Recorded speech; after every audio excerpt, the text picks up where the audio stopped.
everyone, and welcome back to your weekly PlayStation podcast, Talking the PS, where we round up all of the gaming and PlayStation news for your listening or viewing pleasure right here on youtube.com/Helix Plays Games, and also available up there in the digital clouds on your podcast preference of choice. You're joining myself, Chris, alongside the man of many pixels, Mr. Richie. Welcome back.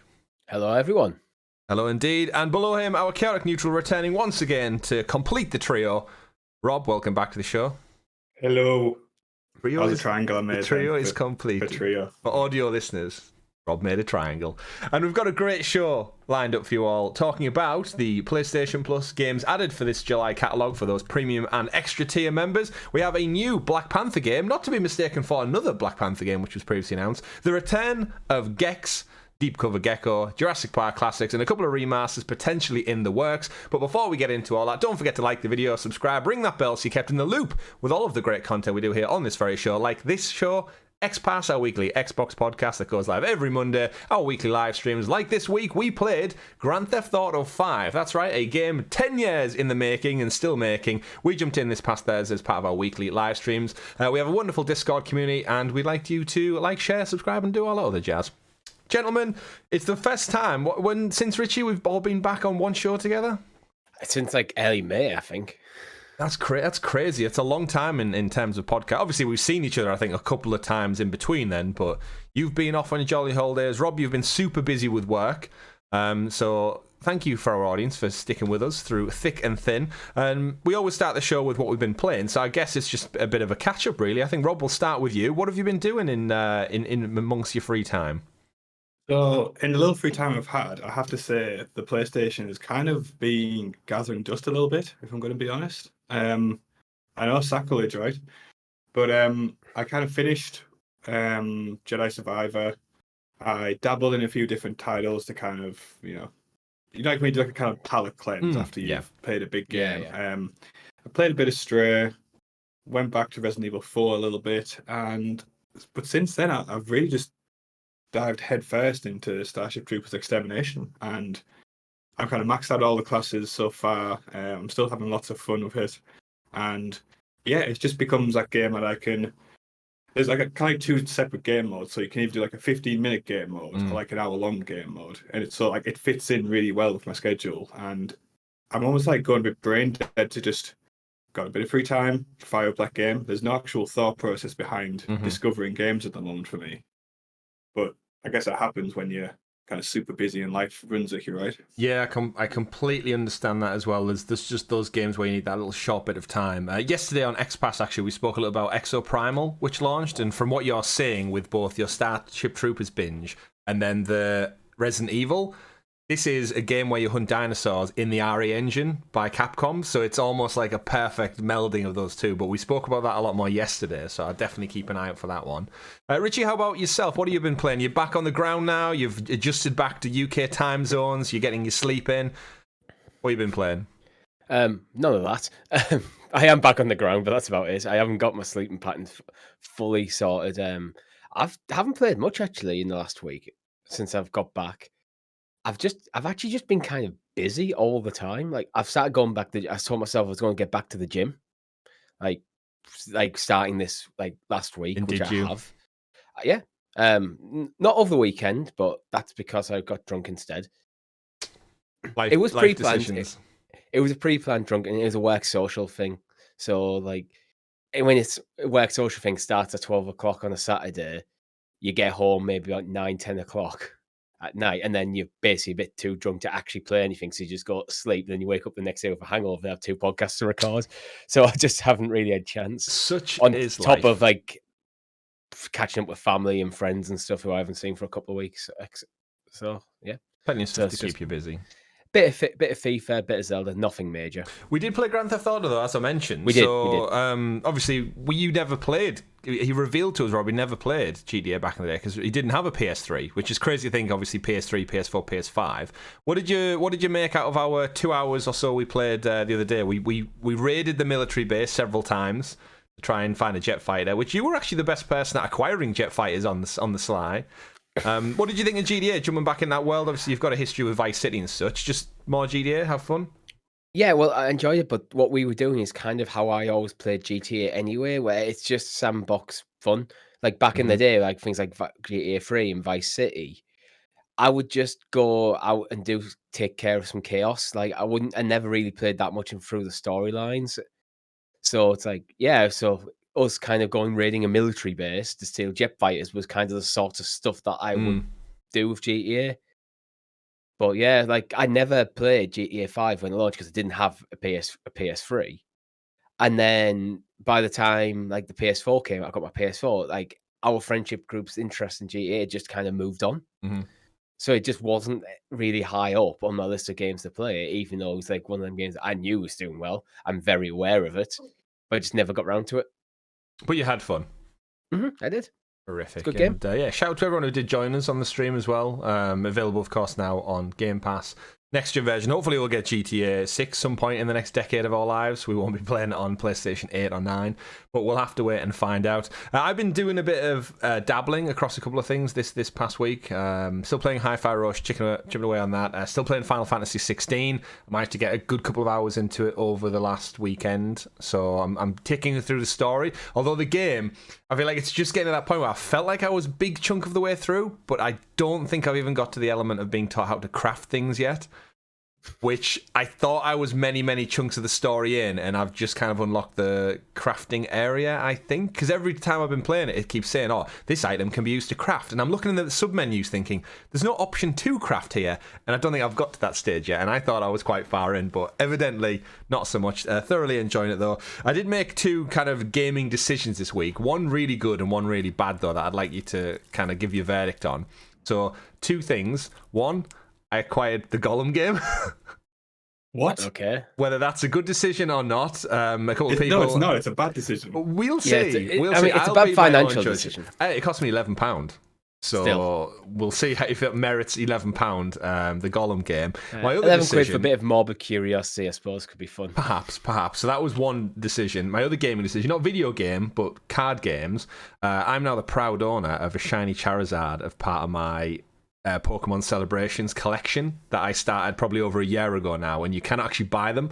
But I have a mint graded shiny Charizard. So I have the trio now. So speaking of the trios at the beginning, Rob, I have Charizard, Blastoise, and Venusaur as part of my nerdy Pokemon collection. So which is the better decision out of those? Albeit the Charizard was a little bit more expensive, I'm going to say.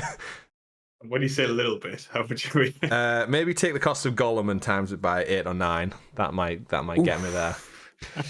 But yeah, think long term, guys. Now I have the trio. It is graded as well, so it's officially certified and vacuum sealed in that little box, which kind of annoys me because doing like a cost of living crisis. How you pulled that off? I got my bonus at work last month. So I treated myself. That was my one thing. He didn't tell his wife. And oh no, she knows. And my wife was actually nice enough last year when I was trying to get it for my birthday. She actually got me a gold-plated Charizard. Oh, that is cool. I fully appreciate. Not the real thing though, unfortunately. So when I'm thinking of it though, and you say I've got a daughter now, Rob, but in the future, when I sell this whole collection, which I'm now only 3 cards short of finishing the whole collection, it'll be worth a fortune, is what I tell myself. But when future Chris comes to selling it, he won't want to. So, and this all stems, folks, from my parents throwing away my Pokemon collection when I was a child. I had a shiny Charizard, and it went in the bin or to charity shop or something, and some lucky bastard out there has my copy of that. But we digress. So, would you say that what's the better decision then? What's the verdict? I don't think either of them are good decisions. No, one of them has to be the better decision of the two. Oh, probably Charizard. If you can afford it, it's probably Charizard. But that does feel quite steep. How about yourself, Rob? What's your verdict? I think he's got dog noises in the room, so we'll get. Rob's decision was Charizard as well because he's a big Pokemon fan. But let me know in the comments below what you think was the stupider decision of the two. Gollum could turn out to be great. It's all personal preference, right, with video games, so we shall see. There's some element of it being a bad game. We'll see. Yeah. I've never played the Pokemon card game properly, but we digress. Let's talk about PlayStation, guys. Let's pivot and get into the juicy news. Rob, if you could introduce us to if you can. What, the properly prepared PlayStation Perusing Points, aka the news. The news. And as I said, we've got a great show lined up talking about, kicking things off, the PlayStation Plus games for the catalogue that gets extended every month. Now, we get kind of this mid-month trickle effect of games dropping, and we have a couple of announcements to come from that. We'll go through the list, but kicking things off, It Takes Two, both available on PlayStation and PlayStation 5. That is embarking on the crazy journey of your life, and It Takes Two, a genre-bending platform adventure created purely for the co-op. Invite a friend or family for free with Friend Pass and work together across a huge variety of gleefully disruptive gameplay challenges. Play as a clashing couple, Cody and May, two humans turned into dolls by a magic spell, together trapped in a fantastical world where the unpredictable hides around every corner. They're reluctantly challenging while saving their fractured relationship. We've also got Sniper Elite 5 for PS4, PS5, SnowRunner for PlayStation 4 and 5, World War Z for PlayStation 4 and PlayStation 5, The Ascent, PS4, PS5, Undertale, PS4, SpongeBob Battle for Bikini Bottom Rehydrated for PlayStation 4 only, Melty Blood, Type Lumina, which is a weird name for PS4, Dismantle, PS4, PS5, Circus Electrique, PS4, Dynasty Warriors 9, or Dynasty Warriors 9, Rob, there's one for you, PS4, Samurai Warriors 5, PS4, My Little Pony, PS4, PS5, Fast and the Furious, Spy Racers, Rise of Shifter, PS4 and PS5, Monster Jam Steel Titans, and then following up the list, wrapping it out, PlayStation Premium Classics, we've got Gravity Crash Portable, never heard of it, but more importantly, with the upcoming success of the Peacock show starring Anthony Mackie, Twisted Metal really? and Twisted... Well, we don't know yet, but I said that ironically. We've got the PlayStation 1 versions of Twisted Metal and Twisted Metal 2 being ported to PS4 and PS5 for the first time ever. So a lot of games on that list, gents. As usual, PlayStation Plus doing its absolute best to compete with Game Pass on its own grounds. I want to start just with It Takes Two, because this is a Game of the Year award-winning title. I've played it with my wife. If you've got any couch co-op friends, partners, this game's an absolute blast. The comedy's hilarious. The mechanics, the gameplay, super fun, and it really, really does play best as a co-op game. But anything else on the list that stands out for you guys this month? It has to be Dynasty Warriors. I had a feeling Just it was going to be that. history. Yeah. Oh yeah. Dynasty Warriors and Twisted Metal. Have you played 9 before, Rob? No, I can't say it. Well, I mean, I've played one of the latest titles. I don't know if it was 9 or not. Is it 9? Is it 9 Empires? Is it 9? Is it number 8? Maybe it could be even 6. To be fair, is it Kessen? That's the spin-off of Dynasty Warriors as well, where you control the whole army rather than one hero. I think I had Kessen 2 or 3 for PlayStation 2 back in the day. But yeah, Dynasty Warriors, absolutely great. I can't remember which is the last one I played. I think it was 8, but it might have been 9. I honestly, they'll just blur into one after a while. Yeah, right. It might be Warlong Fallen Dynasty. I can't remember if Richie beat that boss or not. But Richie, any standout games for you on this month's added catalogue expansion? There's nothing here that's really going. I mean, I think It Takes Two is very much the pick of the bunch here. But being a co-op game, I'm probably not going to bother with it. I think Dismantle looks quite interesting. It's isometric top-down survival game. Looks like there could be some fun in there. Undertale is incredibly well regarded in certain corners of the internet. Yep. So I think it's worth giving a shout out to that. We've had some fun with World War Z before, but there's nothing really I'm looking at going, I must play this game. But they all seem like decent, good library fillers. Yeah, we've played, actually on the channel, we've played World War Z. Is it Z or Z? What do we say in the UK now? I'm so washed over by Americanisms now. I think the book was Z, because they use the term Zs to describe the okay. Was it British written then? No, Americans. I think it was US. I don't think it matters. It's Brad Pitt. Yeah. I'm just worried that my own vocabulary is being blurred by probably kids' TV shows and this now, where I'm saying World War Z. The official British is Z. I thought so. That says Z. But with it being a title, it's basically a name, you could go, well, the name of it is World War Z, which I think actually sounds better than World War Z. Yeah, I think so. I think that's why I say Z. It's more phonetically appealing. Yeah. But either way, it's a controversy. Let us know in the comments. But in terms of this game, we played multiplayer and we did all 6 locations, I believe, Richie, on the channel. It's actually some of our most viewed videos in the channel's history. Yeah. People like them zombies, or Zeds, as they're called. I've never actually seen the movie, the Brad Pitt movie. I think they're working on a sequel, right? But it seems to be slow in development. I've never actually seen the full thing, but I read the book. Yeah, I've just seen clips where like they make a bridge to climb up to helicopters and pull them down, I think is the most I've actually seen of it. But the game's really well, and the fun mechanics are in it of the swarming. And actually, I mentioned earlier in the show playing Exoprimal this past week. If we jump into that for this week's live stream, the way the velociraptors pour out of one of their portals, it looks exactly like this, but instead of zombies, it's velociraptors. And immediately when I saw that happening, my brain goes, this could be fun for like all three of us to jump in and just shoot at dinosaurs like en masse. As you mentioned, Richie, yeah, I think the Ascent very well received, as is Undertale. I think that's one of the top ones. And Sniper Elite 5, we had a great time playing Sniper Elite 4 back in the day, about a year or so ago. And this is one of those titles that I think just slowly ticks over. There'll be a Sniper Elite 6, no doubt, in the next year. From Rebellion Games, it's just fun to take out Nazis, right, and watch their testicles explode and their bladder implode and their skull crack open with that slow-mo sniper shot. There is something incredibly satisfying about it. And yeah, Sniper Elite 5 just kind of continues that trend. Better looking than ever before and more gruesome deaths.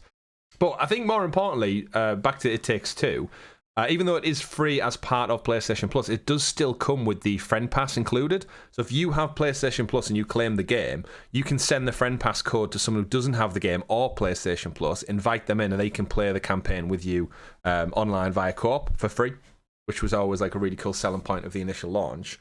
And yeah, I very love that game. So go check them out, fill your boots. Moving on, though, away from PlayStation Plus, do let us know in the comments below what your favourite game is for the month of July. Crazy to think we're nearly in August already. We got a surprise announcement from EA that they have launched a new studio developing a single-player action-adventure game based on Marvel's Black Panther. We got a short teaser online coming out. The new AAA studio is going to be based in Seattle. Is working on, as I said, Black Panther Game in collaboration with Marvel Games. Our mission is to build an expansive and reactive world that empowers players to experience what it is like to take on the mantle of Wakanda's protector, the Black Panther. Led by Kevin Stevens from Monolith Productions, which is the guys who made the Shadow of War, Shadow of Mordor games, Cliffhanger has already brought together accomplished, talented leaders from the critically acclaimed series and veterans from top franchises including Halo Infinite, God of War, and Call of Duty. We're dedicated to delivering fans a definitive and authentic Black Panther experience, giving them more agency and control over their narrative than they've experienced in a story-driven video game. Wakanda is a rich superhero sandbox, and our mission is to develop an epic world for players who love Black Panther and want to explore the world of Wakanda as much as we do. Now, before we get into that fully, we've already had a Black Panther game announced with Captain America from Skydance New Media, which is Amy Hennig of Uncharted fame and Soul Reaver. She's making a game set back in I think it was the 1940s, with Captain America and Black Panther in Paris. And we've seen a trailer kind of teaser from that as well, where we don't see much of the characters other than the silhouettes in the streets of Paris. What's going on? Is this something like an IP that's clambering for video games, or are Marvel just overstepping themselves with too many IP? What are our thoughts here, guys? We've got a new studio making a new AAA Black Panther game. We've got another new studio also doing the same, but with Captain America. Is this contracts getting confused, or audiences getting confused? I was getting confused. I'm going to be honest, because I thought when I looked at the show notes, I thought, wait a second, is this being left in from way back, or when we were talking about first? But yeah, I don't understand why. It's odd that Disney/Marvel would sign off on two of the same IP. Like, they have a roster of heroes that dates back decades, and yet it's seemingly, but the way game development goes, these games could come out within a year of each other. Yeah, and why Black Panther as well? I mean, Black Panther did very well. Like, both Black Panther films sold incredibly well. I think Black Panther is very much potentially, you know how Iron Man before the MCU was kind of not B-list, but somewhere between the B and A-list, like superheroes. I think Black Panther is going through the same sort of rise. But obviously not as 100% in the forefront, where like Iron Man pretty much was the front and center of the MCU for his entire era. Like, the Black Panther IP, I think, was potentially something that, if Chadwick Boseman hadn't passed away, you might have saw like him basically taking over one of the lead figures in the MCU. True. I think that might have been part of the plan. Quite possibly. In terms of video games, though, I do think it lends itself quite a lot. I was a big fan of the Marvel's Avengers game for my sins, and we got a whole Wakanda open world area for that. Not fully realized, but it was the biggest DLC the game ever got. In terms of, I think, video games, I think Wakanda lends itself quite well to a contained space which isn't related to like a known city on the planet. You can just do what you want with African inspiration and such. In terms of the character, I think his fight style is quite similar to Batman. So when I picture this and picture them bringing on guys from the Monolith team for the Cliffhanger Games version, I could see that lending itself very well to that type of combat. Like Batman, like, has his strength, has his gadgets and stuff, and I think the fighting style of Black Panther, maybe with a couple of more backflips in it, lends itself quite well. But then, yeah, my concern is that there's another game which is, I'd imagine from Amy Hennig in Skydance, being very more story driven, because that's Amy Hennig's kind of, she's cut her teeth at doing Uncharted and such. It just seems so odd that, like you said, Rob, they would come out at such a similar time when you think if you were Marvel, you'd want to rein it in and maybe it's like, imagine Insomniac making Spider-Man and then them licensing out a Spider-Gwen game to be made by another studio at the exact same time. Yeah, it kind of weakens. But they're not connected. They're just. But it's not even that. It'd be like enough. I guess like, another okay, Spider. Insomniac are making Spider-Man, and Ubisoft are going to also make a Spider-Man game. I guess, yeah. It's even closer to the thing, which is odd. I don't know Maybe who. It's just Disney like scrambling for revenue at the moment. like license this out, license that. Like they're not doing fantastic as a company, are they? It might just be they got a good pitch. They've just had two different really good pitches. Mm-hmm. You know what? Like, we don't know where the timelines are on this. I mean, if Cliffhanger Studios is basically just getting set up now, this could be 6-7 years away. Yeah. Where Skydancers might be more like 3 years away. So there might be quite a few years between them. It'll be quite interesting to see just how they're compared, because I think a lot of studios, EA above all else, have learned that monetize online shared content. If Avengers taught Square Enix and Crystal anything, is that don't take these IP and try to rinse them for any coin they've got. And they're both seemingly are going to be single player story driven experiences. But I can't imagine a time when we've ever had two games out of the same character, even on the same platform, that are telling different stories. Like, it's going to be quite weird that this is one of the games is going to come out, it's going to review, and everyone's going to go, I say, 8 out of 10, great game, story, character, fantastic. And then we're going to get another game that comes out, but it's not the same Black Panther. You know, in terms of just optics and marketing, it'll be quite weird to explain that. Well, why does one look more cartoony? Why does one look photorealistic? Potentially, we don't know. Yeah, just an odd... And again, Cliffhanger and Skydance, both unproven. Neither of them put a game out yet. So it could end up being a Gollum game, for all we know. I guess the benefit is there's a time gap, isn't there? Like a very, very distinct setting and time gap. True, yeah. Yeah, I think as well, if I'm thinking Cliffhanger, based considering the teams come from Monolith, I'm thinking, could a Black Panther game work in the style of Shadow of Mordor? It's like, yeah, of course it could. More open world action, kind of the Ubisofty sort of open world stuff. Yep.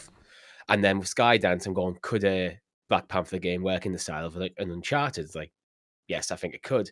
So I think these could prove to be very, very different games. But then, yeah, you do get things like when it comes to the actors' choice of actors, are these stories going to... So it could be actually just different Black Panthers, because T'Challa wasn't the only person. Yeah, that might be a way you separate them as well. Just do whatever we can to separate. And that way you can actually explain why you've cast someone different as well. And you never know. This one might be Shuri, and the other one might be T'Challa. You could do it something like that. So it's like there's lots of different ways I think you can do it. Be very interesting. Yeah. If I was doing the casting for either of them, I would 100% be looking at casting Christopher Judge, because the Avengers, one of the right things they got right was casting Christopher Judge as Black Panther in that game. And obviously famed for Kratos, God of War, so he's familiar with voice acting and mocap. And he's played Black Panther before. Other than maybe having a contract deal tied up with Square Enix and Crystal Dynamics, why couldn't he? I know they use Yuri Lowenthal for Spider-Man and multiple Spider-Man content, so just seems like a perfect fit. You've got an award-winning mocap actor who's played Black Panther before, albeit in DLC, raring to go. So I would use him. That's my winner. My money's on the team that picks Christopher Judge. I think as well, from Skydance, if it is in the style of an Uncharted, you could almost jump into this is a seasoned veteran version of a Black Panther, whether it's T'Challa or T'Chaka or just a complete new character that I'm not even aware of at this point. Interesting. Where I think with Cliffhanger, you could almost go, right, this is the beginnings of this Black Panther, the one. So you could do very different things. So it'd be interesting to watch this play out. It certainly will be, and I think to take it as its whole, EA making a brand new AAA single-player studio, which is fantastic to see. Like, we're not doubling down again on this live games as a service like Sony and PlayStation seemingly are. All these studios they're acquiring are all focused on these games as a service. It's just another studio, brand new from the ground up, going to make AAA single-player games. And they're starting off with one hell of an IP to get them rolling. So, best of luck to Cliffhanger Games. We'll be hearing from them, no doubt, in the few years to come. One of the things we will also have in the few years to come, gentlemen, is Assassin's Creed Red, the Japanese feudal Japan set version of Ubisoft's historic Stabathon series, appears to be launching in 2024. According to a Ubisoft marketing employee, described the game as a big blockbuster for 2024, which is the nearest thing we've got to a confirmed release date. I saw this article and I thought, that was kind of what I'd expect. Valhalla's quite a few years old now, and they've rinsed it all for its DLC. We know Ubisoft have multiple studios running, so are you guys surprised with Mirage coming out later this October that the next big open-world iteration of Assassin's Creed would be probably back end of next year, autumn onto winter for Assassin's Creed Red? Not really, because if they're going to try and go, like, keep the cadence of one Assassin's Creed a year, but go big, little with the games, then, yeah, 2023 is Mirage, 2024, that feels about right for it. Maybe it's a bit sooner than I'm actually hoping, to be honest. I'm like, take your time, get this right. You don't need to rush this out the doors, but there again, Ubisoft might actually have to rush this out the doors because none of their IP are really landing at the moment, and they seem to be doubling down on Assassin's Creed. But if the game, I mean, we don't know how long this game's been in the works. This work could have potentially been in early development pretty much since they launched Valhalla, if not even before. So, well, this is the studio who did Odyssey. So this is Ubisoft Quebec. Yeah. So if you think about the process of things, the team that did Valhalla, I believe, were the ones who did Origin. So they're kind of on like a double rotation. So this is Odyssey. They got the Valhalla time off. They've been focusing on Red since then. But yeah, Valhalla came back out in 2020. So the cadence of Ubisoft Assassin's Creed titles tend to be like every other year. Before that, it was even more frequent. So 4 years is quite a sizable gap. But they did rinse Valhalla for everything they possibly could with the DLC and the free expansions. So big at the end, wasn't it? It is. Insane. So as part of our Ubisoft Creators Program that we were signed up to, it highlights how many hours we've put in, and I actually had a glance at the other day to see if there was any upcoming projects. I think Mirage is the next thing we're possibly on, and it showcases to me Assassin's Creed Valhalla 138 hours I put into that, and as someone with a child now, and I'm playing Final Fantasy very, very slowly, I can't even comprehend where I found 138 hours in my life to play Valhalla, and I didn't do the Ragnarok DLC. So that's like the final big chunk of the game. I didn't even get around to that. But yeah, I am hyped for Assassin's Creed Red, though. I think we'll start after Mirage is out the way. I'd imagine next summer, Ubisoft Forward, we'll see a big kickoff for Red. And Richie, you're a huge fan of Ghost of Tsushima, so is this the one for you? Potentially. It depends. I think Assassin's Creed needs to go through another kind of evolution in its style. I'm hoping what it looks like they're doing in Mirage is kind of stuff that you're going to see more of that. So a bit more. I've always felt it just needs to go like a half step back to its origin. So you feel more like an assassin rather than just being what is effectively just an open world action game that has a stealth option in there. But yeah, we'll see how Mirage does. But then I think I am interested. You've got my attention, Ubisoft. Just don't squander it. What do you think they go with the name? Because I don't think they're going to stick with Red. I think that's quite a lame name to go to public with. Assassin's Creed. Something to do with Japan. I think Red is kind of one of the colours that people like associate with Japan, and it's like it's been like codename Red for so long. I think it might just now be a case of that just sticks. Drop the codename bit and just call it Assassin's Creed Red. Yeah, but there's so many cool Japanese things you could lean on, like samurai, shinobi, and stuff. That yeah, you'll try to find something mythical. Because you've got like Valhalla, you've got Odyssey. Kind of Origins doesn't really fit that mold, but it's all the relevant story, yeah. Yeah, we can. Assassin's Creed Bushido or something. Yeah. Assassin's Creed Pac-Man. I think Bushido seems to be more the samurai stuff. I'm thinking you're going to basically be the ninjas, the shinobi. Like that would be the logical way of you approach like Assassin's Creed from this. Oh yeah, but Ubisoft might just call it Bushido. Yeah. They might just call it Assassin's Creed Tom Clancy for all they know, the way they tend to go with things. Tom Clancy's Assassin's Creed codename Red. Yeah, Tom Clancy was part of the Assassins. We just haven't got to that sequence yet in the game.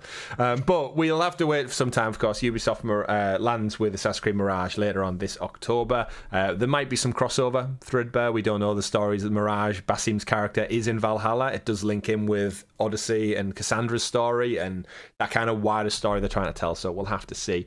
While we wait for that, though, let's go back to some absolute classics, because we did it, guys. We saved the gecko. Hashtag SaveTheGecko is a Twitter thing I've been trying to do for about what feels like 3 or 4 years now, just as a slight joke. Limited Run Games, who are a fantastic company who try and preserve video game history. They do limited runs of physical editions of games that would otherwise only have a digital release. They had a showcase this week as part of, not really Summer Games Fest, just a standalone thing. And they confirmed that they will be porting the Gex Trilogy. So that is Gex, the original game, Gex Enter the Gecko, and Gex 3 Deep Cover Gecko, which is my favourite one, to PlayStation 5 and PlayStation 4. Doesn't look like they're going to do much with them, if I'm honest, unfortunately. The official PR statement reads, "Tail time is imminent through the science of the Carbon engine, which is Limited Run's in-house engine. Gex fans will be able to revisit the 3 aforementioned games on modern systems for the first time. It's not known whether the collection of ports will spot any sort of upgrades as the newly announced enhanced Clock Tower version," whatever that means. But guys, I'm thrilled. It's not quite the Crash Trilogy remaster or Crash Team Racing Nitro Fueled. Where do we all stand on Gex? I'm a huge fan of it just because he's a cocky secret agent gecko, and I like geckos. Sunglasses. Yeah, and he flirts with Alicia Silverstone in Deep Cover Gecko. So he's got his morals right. If James Bond was a gecko, there you go. Yeah, I mean the trailer was a mock joke. No, of the they don't hide trailer. that at all. No. He's everything from the font choice to the logos. It's very clear that they're leaning into the James Bondy stuff. He's a womanizing gecko, and I can't remember the guy who did the voice for him in the British version of the game. It was it's the guy Pierce from the it's the guy from the Carry On movies. He's passed away now. He's well gone. Was it Leslie? Yes. My parents will kill me for not knowing that. Yeah, the guy from the Carry On movies. Leslie Phillips. Yes.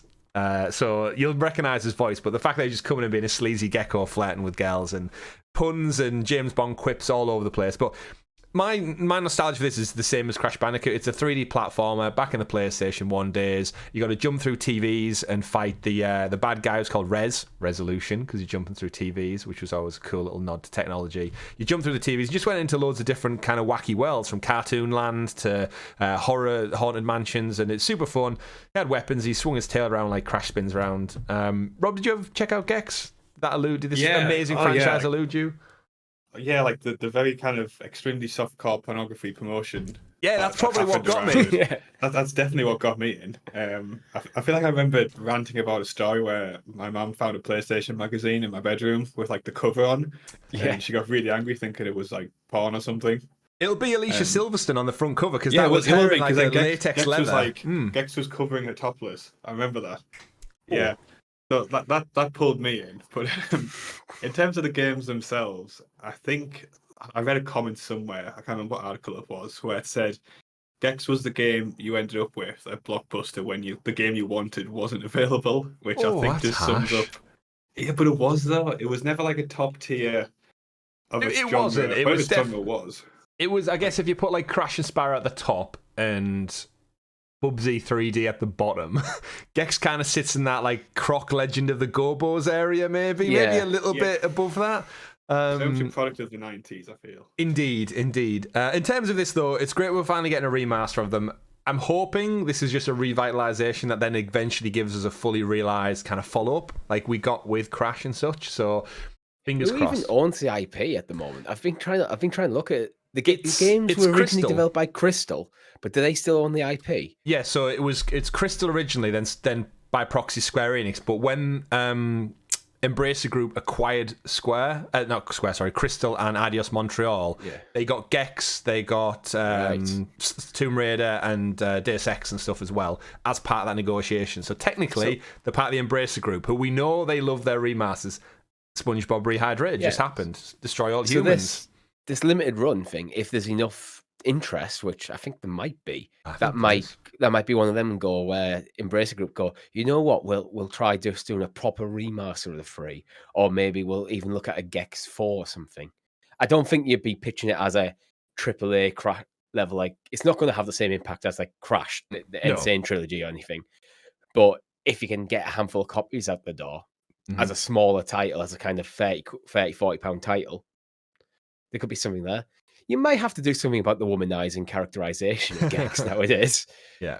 You can get away with it in the remaster, but in the trilogy, because it's just copy and paste. If you did like a Gex 4, you could maybe he's like an old washed up gecko now, like thinking about back to the times he had with like Alicia Silverstone, and how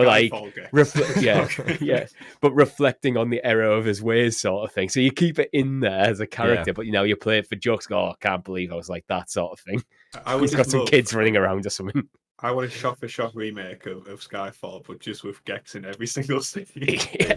There's comedy to be had. But yeah, I think you're right, Rich. I think this could definitely test the waters for Gex revival. Again, I've been doing it for many years now. #SaveTheGecko, and it looks like we're finally on the right track. We're on the right track.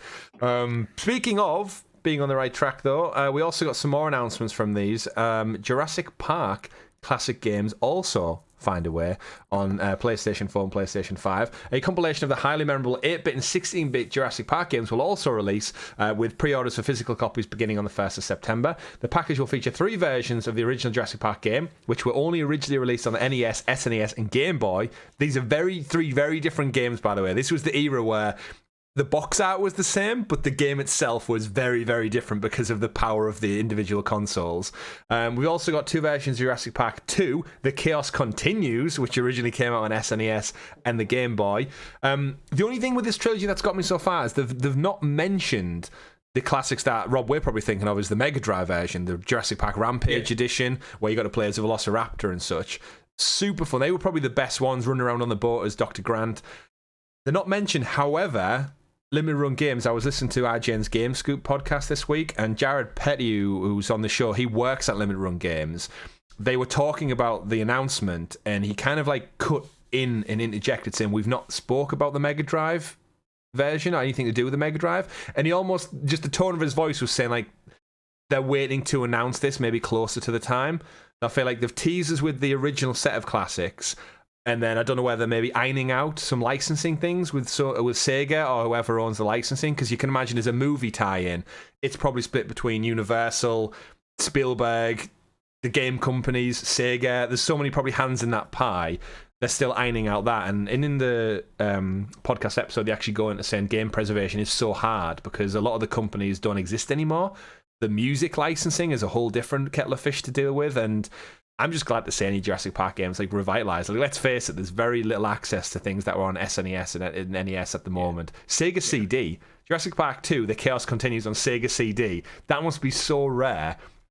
The fact that we get it, and if they can bundle it all in with the ones that I love, like the Mega Drive games, that'd be fantastic. So Sega feel like a company that would be willing to come to the table to talk to them, run games about it. It doesn't feel like the Nintendo, I think I could see them being a bit more standoffish. Yeah. But we're going, well, no, just get the new games. We've got new games. Because Nintendo are very, very bad at looking backwards, including when it even comes to their own IP. They'll quite happily just remaster like the Mario games or the Zelda games every single console and just sell you it again. Rather where at the moment, a lot of game preservation seems to be focused on, well, things like, you look what Sony are doing now and what Microsoft have been doing since inception, where we just have one storefront, all the old games are still there, you can still play them on modern hardware, that backwards compatibility stuff. So, but I think I can see them Sega games coming to this. I mean, I hope so, because pretty much the Push Square article we're reading from, the comments are all, the SNES games are fine, but where's the Sega ones? Yeah, where's the Mega Drive game? The feels opening, incomplete, right? The opening to the Mega Drive one as well, it's the Sega logo, and if I recall, a T-Rex comes along, takes a bite out of the Sega logo, and then like roars and stomps off in like a very like 16-bit graphic.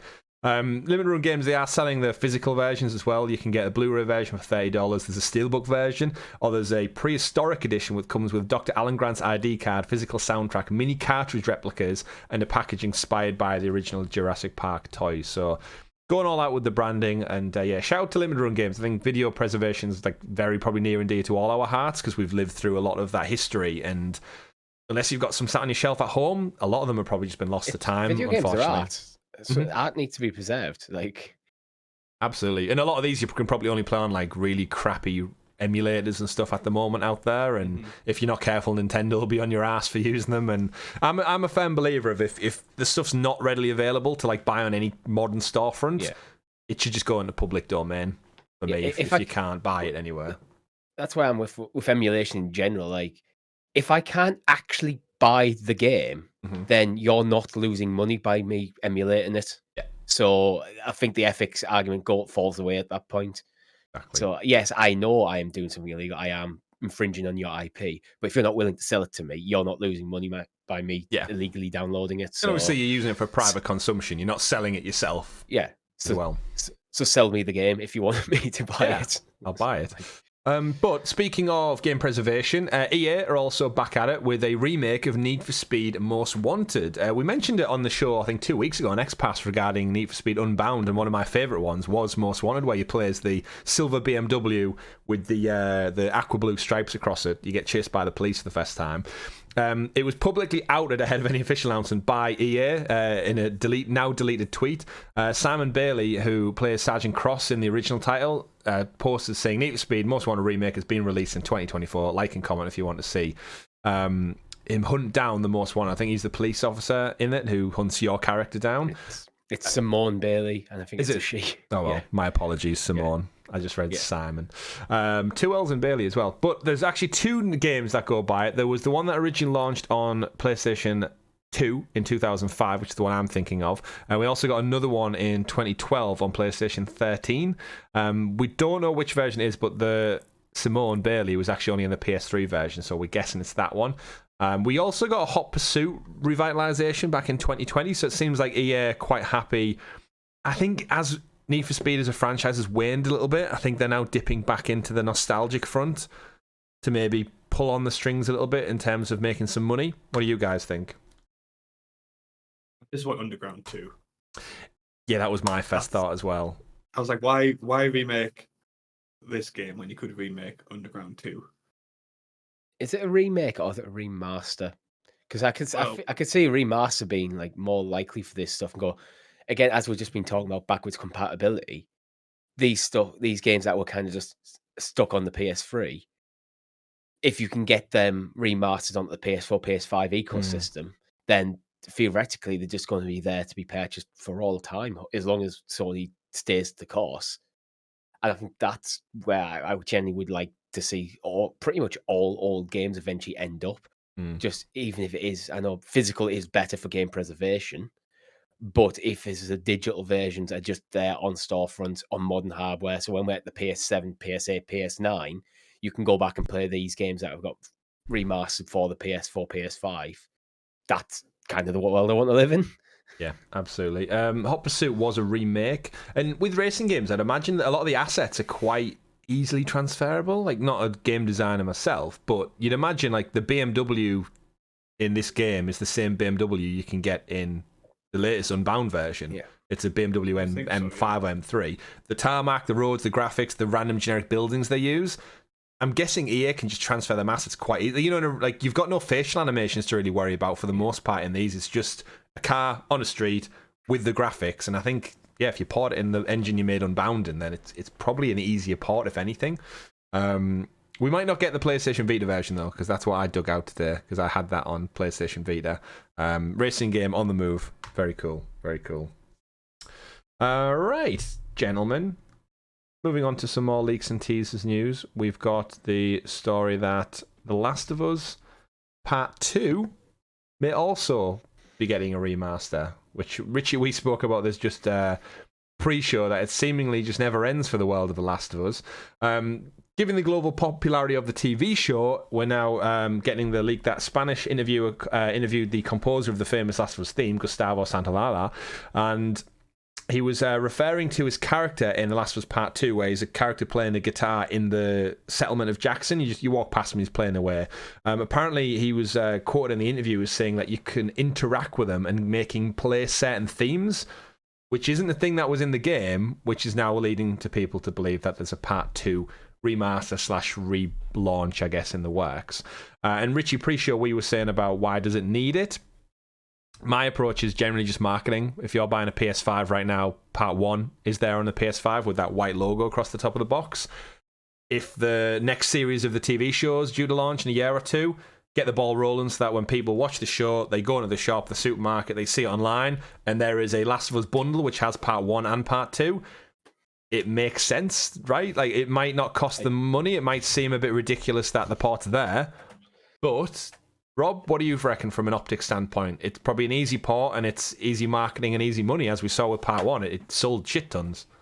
I'm for season 2 of the HBO TV show, and just easy money, isn't it? Like, I don't like the fact that it's kind of remastered so soon, but it makes sense in every single metric, I think. I don't think it needs a remaster. For me, just give it a patch. Just patch. The Last of Us Part 2 is beautiful. Already on PS4. Absolutely. Just give it a bit of a patch and slap it in a PS5 box and call it a day. Like, I don't think you need to do much with this. I don't think it needs a full remaster. Just, you know how, just go, right, we have a native PS5 version of it. Mm-hmm. It's going to run at 60 frames per second in like 4K or whatever. 4K, it's going to run at 4K 60 on PS5. But if you stick it in a PS4, you're only going to get like 30 frames per second or something. Just more of a patch than a remaster, because I don't really know, because it is that phenomenally looking of a game and the way it plays is fantastic. I just can't really, I'm struggling to understand where the value in terms of the game. I can see the business side of it, but what is there to actually remaster? Well, that's it. Yeah, it looks so good. Like, it's still better than a lot of PlayStation 5 games, like visually. And if you do, if you do relaunch this, I'm thinking, like, what would you really do other than just polish it a little bit? And I guess you would have to add features on. And that's it. You'd have to start adding to it to make the value proposition. My current thought process then for this is, it has something to do with factions, the multiplayer. If you launch factions in line with this, so PS5 is factions, or whatever the multiplayer game is, and it comes with, or you can get factions by proxy of purchasing the remaster, or you can buy it standalone, I could see that a boost. So people are about to suddenly return to the world of The Last of Us online. They want that story element as well. What a perfect time to launch a polished and tweaked version of the original game on next-gen consoles, so that you've got all your new people going to the shops to buy it for scratch, you've got all the returning fans who are going in to check out factions, and then you've got everyone who, as Rob said, watched season 2 of the TV show. You've got 3 fronts, which just by popping in a box with a little white banner at the top that says PS5, regardless of how many bells and whistles you really need to add to it, I think that alone will bring enough to bring people in. Maybe if you buy the game, you get some extra perks and factions, skins, cosmetics that were in the second part of the game, maybe. Who knows? But I think there's something cooking behind the scenes for Last of Us, and I think we can definitely agree that they're not going to let this go. Yeah, it might just be season 2. Season 2 of Last of Us, is it next year comes out? Well, writer strikes. Yeah, SAG. Assuming we're writer strikes aside, if Last of Us season 2 comes out next season, they might just want a new thing, shiny box on the shelves. Mm-hmm. And Last of Us Part 2 seems like, a remaster, and it's probably not going to be excessive. I don't think we could see this tying into factions, because that feels quite a way off still. Hopefully not. I mean, we were supposed to hear more about this summer, and yet we've got a delay. We got a delay of a game we don't have a date for, which is the world of video games, full stop.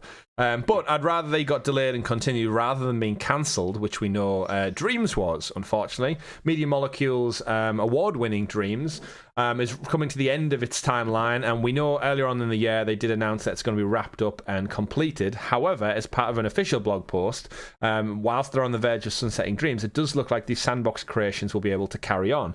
So part of the latest bug fix and patch, It's going to set out fresh new terms of usage, which means that people who've created content within Dreams will be able to retain and use them for their own rights going on. So as long as your creations meet the criteria, you can pretty much use them how you like. You can put original music on for streaming. You can put your imagery on T-shirts. You can use the animations online, as far as the blog post goes. And for me, that's a great way to sunset the game and to kind of honor it for what it is. But also, it's a reflection of how disappointing Dreams was again. And my biggest thing is, why the hell, if you're going to make this content free to use, why was it never ported to PC? Could you imagine a mod community where you're essentially giving them a game engine to make anything you want, and then you could sell them on a storefront? That was always the goal of Dreams in my mind. If you wanted to make a Mario clone replica and put it out there, and you could take a percentage of the profits. Sony would take their cut, you take your cut, and give it to the mod community on PC.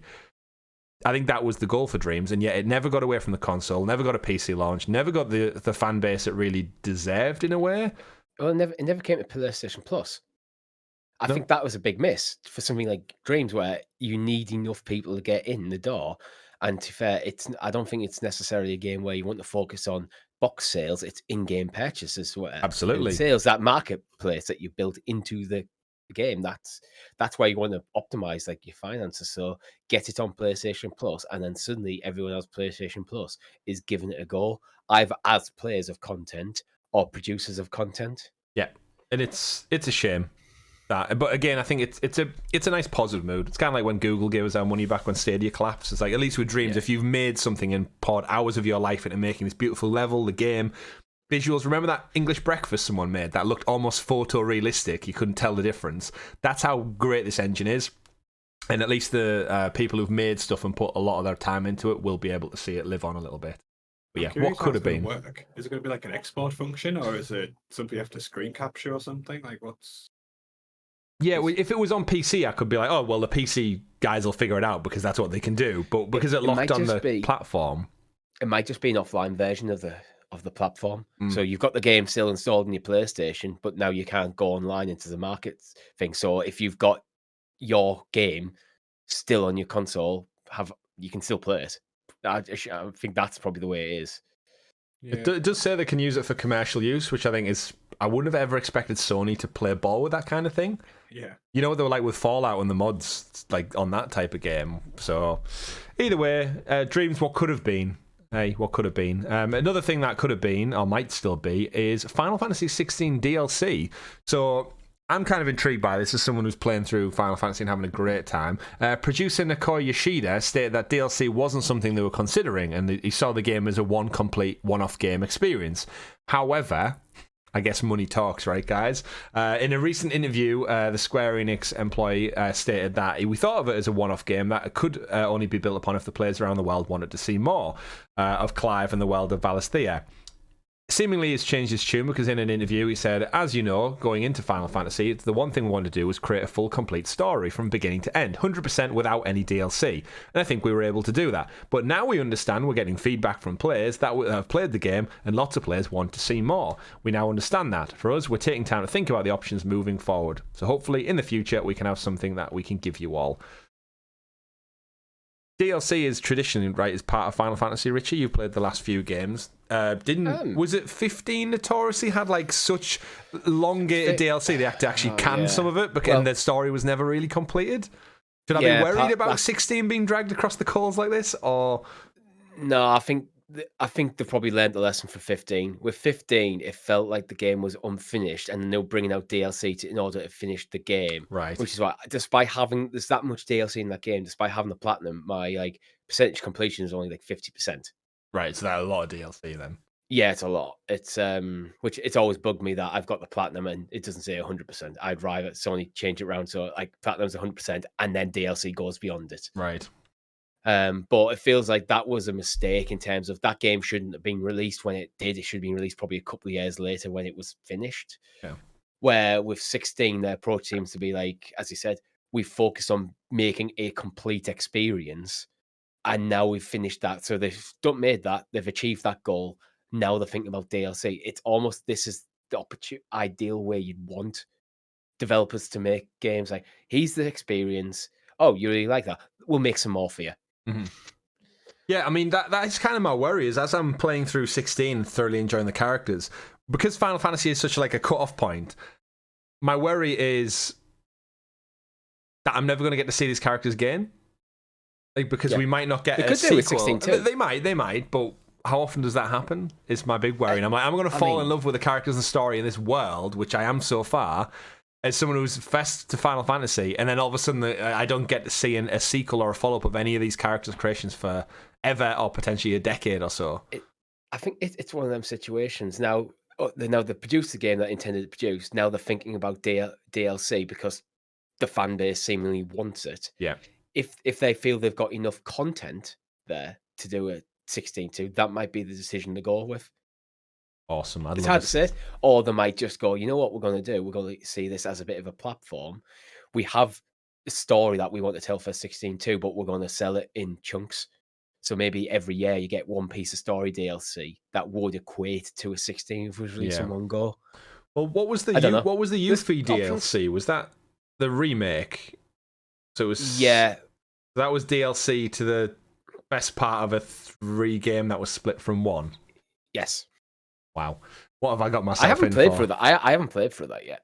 What have I got? And that wasn't in the original game? I have it. You have it. And this is one of the reasons why I wanted to replay Final Fantasy VII this year before 7 comes out again. Interesting. So I could actually play through the integrated DLC. To grade.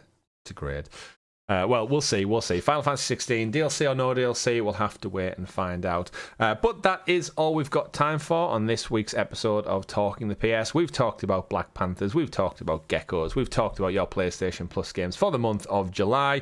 But you'll have to join us next week or later on this week for this week's live stream where we might be playing Exo Primal. We'll have to wait and find out. But you can only do that if you click like, subscribe, and ring that bell so you're kept in the loop with all of our content. Follow us on social media at Helix Plays Games. We are on Threads as well. I know a couple of you jumped over and followed us on there. I don't know where it's going. Is it going to take off? Is it not going to take off? But we're on Threads all the same. Jump into our Discord if you want to chat and keep up to date with all like-minded gamers like us three and all the other wonderful folks in our Helix community. And one final shout out to our wonderful Helix Heroes, the fantastic folks who support the channel that extra bit more, just like you can if you want early access to this very show, stickers and badges next to your name, and a bunch of other perks. My name's been Chris. I've been Richie. And I've been Rob. The trio is complete. We'll see you next week, everyone. Have a great one. Play wherever makes you the happiest. Goodbye.